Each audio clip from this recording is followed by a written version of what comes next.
大家好，又係港產匯館嘅第三節時間啦。咁呢一節呢，就係齊阿哥做呢個獨腳戲嘅時候。咁點解呢？就係因為我想滿足下部分嘅聽眾呢，因為佢哋就好想聽多啲關於歐洲啊同德國嘅情況嘅。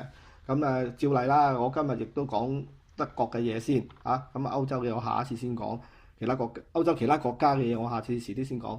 咁今日講個咩題目呢？咁呢個係一個好爭議性嘅題目嚟嘅。咁究竟德國係咪一個移民國家呢？嚇，好 controversial 啊！咁其實大家聽落去啊，咁梗係照例就會話唔係啦。因為點解啊？大家都好知道喺歐洲呢，就你唔係話有錢就可以攞到居留嘅。喂，我有3幾億，我劈1億過嚟得唔得啊？咁多數都係唔得嘅，因為呢度呢就好奇怪，佢收好多難民啊。難民你出埋糧俾佢揾地方住都得，但係你有錢佬咧，你想喺度因為你有錢咁你想做生意咁因此留低咧就極之困難嘅。咁除非你真係揾到個好項目，佢又預先中意㗎啦嚇。咁所以咧就長期以嚟大家都認為德國唔係一個移民國家嚟嘅。咁既然唔係，有乜好講咧？咁呢個咧亦都關乎到近日發生一件事啦，就係咧因為德國咧就即將咧就會破天荒咧。就提出咧就立法一條叫做移民法嘅法案啊，咁就會喺2018年嘅聖誕節之前就會推出㗎啦。咁點解會咁做咧？呢個有個歷史淵源嘅。咁嘅原因就係早在年中咧，就因為大家都知道啦，大選之後咧就唔夠票啦，咁 CDU 咧就同呢個多番咧去同其他人去商討去組織呢個聯合政府啦，但係結果就唔得啦。咁最尾就翻轉頭就揾翻 SPD 即係第二大黨啦。咁最尾當然亦都係討論咗好耐啦。咁爭啲倒台咁滯㗎啦，默克爾。咁咧就終於就成立咗呢個而家見到嘅呢個聯合政府啦。好啦，咁SPD 咧就喺呢段時間咧就趁機提出要求咧，因為 SPD 一直以嚟咧都提倡咧係去修訂呢個叫做訂立呢條嘅移民法嘅。因為佢哋認為咧，既然你擺在眼前有咁多外國人喺德國生活，咁你又冇一條咁嘅法例，咁你叫人無所適從啊嘛。咁但係你知啦，好多政府嘅人咧都係唔願意面對呢樣嘢㗎。咁既然今次有難得嘅機會咧，就係好，我同你合作去組成呢個聯合政府，但係你必須要喺今年年底之前推出呢個 SPD 一直以嚟追求嘅，即係佢想訂立嘅移民法。咁訂立移民法有咩好處呢？就係話大家有法可依啊嘛，同埋有個計分制。好似嗱，你去英國申請，佢會同你計分㗎；去加拿大申請係移民國家，逐樣同你計分。因為呢個係比較透明度高嘅嘢。但係過往喺德國咧，去申請呢啲居留嘅嘢咧，就係可以講話咧，就10個去問10個答案嘅，大家都唔知佢究竟點定嘅。咁變咗又係一個，加上德國本身係一個好官僚嘅國家，即係bureaucratic 到係出名，成個歐洲都知道佢係出名係官僚嘅。咁所以咧，當大家都唔知道有咩基準可以去 follow 嘅時候咧，而佢有一個咁官僚嘅地方咧，咁你就會令到嗰啲投資者啊或者外國人咧就覺得好為難，都唔知點樣我先申請到。咁所以點解齊阿哥一直都認為咧，嗱，到而家呢一刻嚟計啦，我都同好多人講啊，就話你與其申請德國，不如申請細國家啦，取易不取難啦。因為你申請咧細國家，你攞到個居留證，你成個歐盟咧自由流通㗎啦，係咪啊？你又唔係喺度讀書，年紀大退休，你喺呢度住下嗰度住下，成個歐洲自由出入有乜所謂啊？咁但係如果你話細路仔讀書，咁讀書當然有另一件事啦，係咪？移民又另一件事啦。係啦，咁如果佢真係今次推出到呢個移民法咧，確實就大家都有一個新嘅方法去申請德國移民嘅，呢個確實係一個好事嚟嘅。嗱，事實上咧，德國喺近年嚟咧都需要好多嘅勞動人手嘅，咁咧就因為佢個技術工人好短缺啦，加上職業學徒嘅位置亦都好多人都唔去做呢啲技工啦。咁有數據統計過咧，就全德國咧大概有150萬左右嘅專業工人嘅崗位而家係有空缺嘅。咁其中養老行業咧，點解成日都話做護士好容易申請到咧嚇？就係做養老嘅咧都有35000個空缺嘅。咁手工業咧就有2萬幾個專業學徒位置，又係空缺嚟嘅，等住填補嘅。咁所以咧就150萬個崗位咧，到而家好多都仲係未有着落嘅。咁點解佢會咁想用嗰啲移民去解決個嗰個就業問題咧？嗰個空缺人手問題咧？因為佢一廂情願就覺得呢啲敍利亞嚟嘅移民咧，就經過教育之後咧就可以填補個空缺啊嘛。咁但係好多時你諗係咁諗啫，咁做唔做到係另一件事啦嚇。咁我哋都覺得希望佢做到啦。咁難民確實亦都解決到佢哋部分勞動力不足嘅問題嘅嗱。根據呢個2017年嘅數字啊，嚟自敍利亞同阿富汗嘅難民獲得呢啲學徒位置嘅人咧係比較多㗎。咁就2017年咧都有1萬人咧係做咗呢啲學徒崗位嘅，比起2016年咧就多咗3倍。而另外咧，2017年參加學徒工作嘅總人數咧係2011年以嚟啊最高嘅，就達到係5萬幾人嘅，51000幾人啊。其中36% 嘅人咧就係嚟自呢啲所謂難民嘅國家㗎。另外咧，近日咧呢個錫河州嘅州長叫 Daniel Gunter 啦，呢個人咧佢提出啊，嗰啲已經被核實咗話要遣返翻去原居地嗰啲難民咧，佢哋未必一定要全部要走。點解咧？佢個州就提出咧，佢哋可以俾多一次機會佢哋咧，去再一次去培訓或者再教育咧，睇下佢會唔會即係可以 fit 到去而家佢哋提出嚟嗰啲空缺單位裏邊。咁咧就等到佢哋唔使走，而佢哋都有難民去解決佢哋勞動力嘅問題啦。咁另一個需要大量人手而係揾唔到人嘅咧，就當你去旅行就見到好多㗎啦，就係餐飲業啦。咁餐飲業咧本身就好多人都話請唔到人㗎啦。咁一直以嚟咧就靠呢啲新嚟嘅勞動力去做啦。咁所以咧最近亦都講啦，就話呢個薩安州內政部部長啊，叫做唔識讀啊字 Starknet。咁咧就佢咧就話，如果呢啲認為佢已經係佢哋識講德文，而亦都有一定嘅職業能力嘅人咧，即使佢被核實為唔係難民，佢哋都會呢個州都會俾機會佢哋咧去做餐飲業嘅，因為佢哋需要呢啲大量嘅人手咁樣。嗱，咁所謂審核點樣審核咧？咁具體嚟講咧，第日如果有移民法之後咧，而家即係漏咗風聲出嚟咧，第日以後會按5個標準咧，去同你去計分，究竟你有冇足夠嘅分數咧，就俾你留低居留啊。咁第一個當然係職業技能同埋條件啦。咁就第二個咧年齡啦。咁其實一般嚟講過咗50歲你都唔好諗噶啦。第三咧就語言能力啦。咁語言能力好重要㗎。咁如果你能夠考到B1咧，你先至基本上可以留到喺度生活嘅。咁第四咧就係喺德國有冇僱主。咁工作同埋企業咧，可唔可以願意出到呢啲企業文件啦，證明你可以留低幾多錢人工啦？咁有冇個 gainful 嘅 employment 啦，即係話你可以足夠養活你自己之餘咧，可以交稅嘅收入啦。咁第5點就係移民嘅人啊，係咪可以證明自己喺德國都有良好嘅生活保障？咁呢個當然係又係要計數啦。咁即係證明你能夠自力更生啦，唔好成為社會嘅負擔啦，咁足夠嘅存款啦，等等啦嚇。咁係啦，咁講咗咁多咧，咁究竟同我哋啲聽眾有乜關嘅咧？就因為咧就齊阿哥咧就接到好多 email 啦、短信啦、查詢啦，咁咧都好多都係想去德國可唔可以喺度做嘢嘅？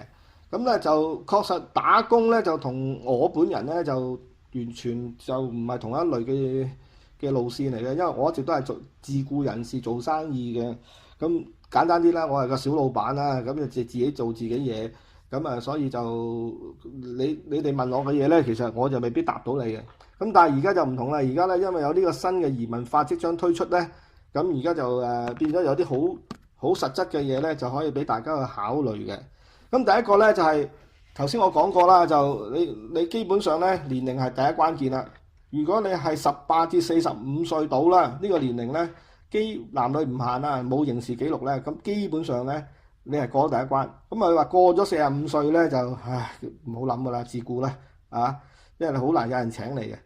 咁第二咧就係如果你係讀過即係我哋香港咧叫做 RN 或者係 EN 啦，即係叫做 Registered Nurse 或者 Enrolled Nurse， 咁咧就係非常之着數嘅。咁其實咧佢哋因為頭先講咧就有幾萬個空缺咧去做呢個養老嘅服務嘅護士嘅。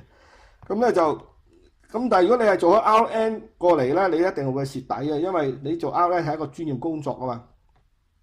咁但係你嚟到呢度咧，你只係負責照顧老人家啫嘛，即係等於做啲叫做 enrolled nurse 嘅工作啫嘛。咁所以咧就一定係蝕底咗啦，啊冇咁高人工啦，咁同埋個工作滿足感冇咁好啦。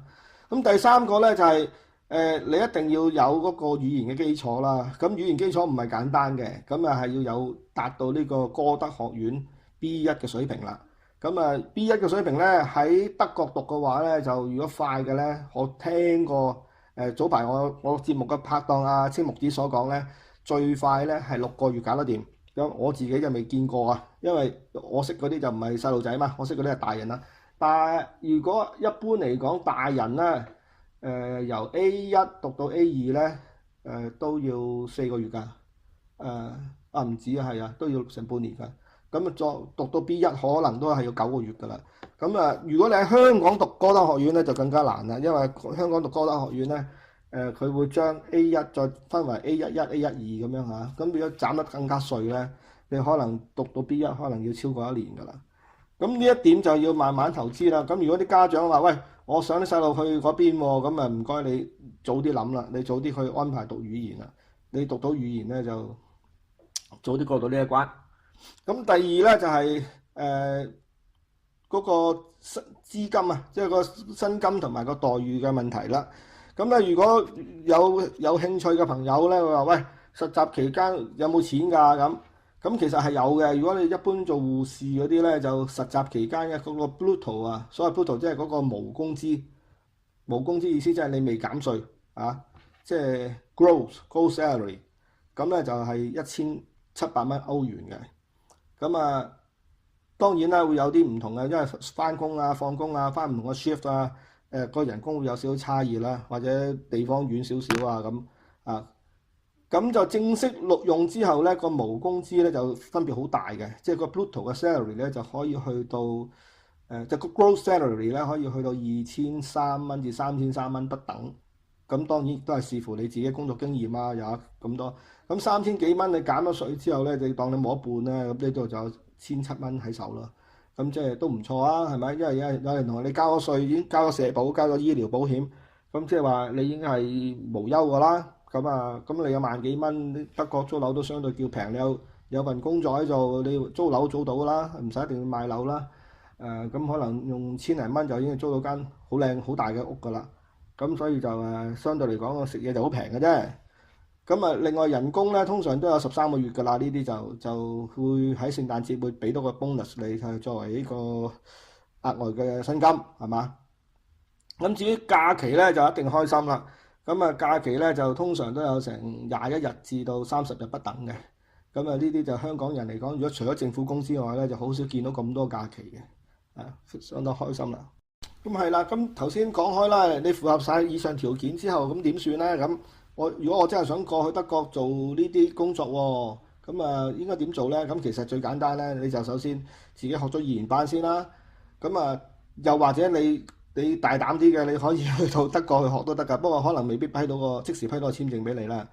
如果到翻咁上下啦，譬如話你去到 A2 啊、A1 咁啊，你可以過嚟呢邊可以加速完成咗成個語言班啦。好啦，咁到你完成咗語言班之後咧，其實咧就係可以就開始揾一個機構去掛靠咧，跟住你就可以進行呢個實習㗎啦。而咧實習本身咧係有錢俾翻你嘅。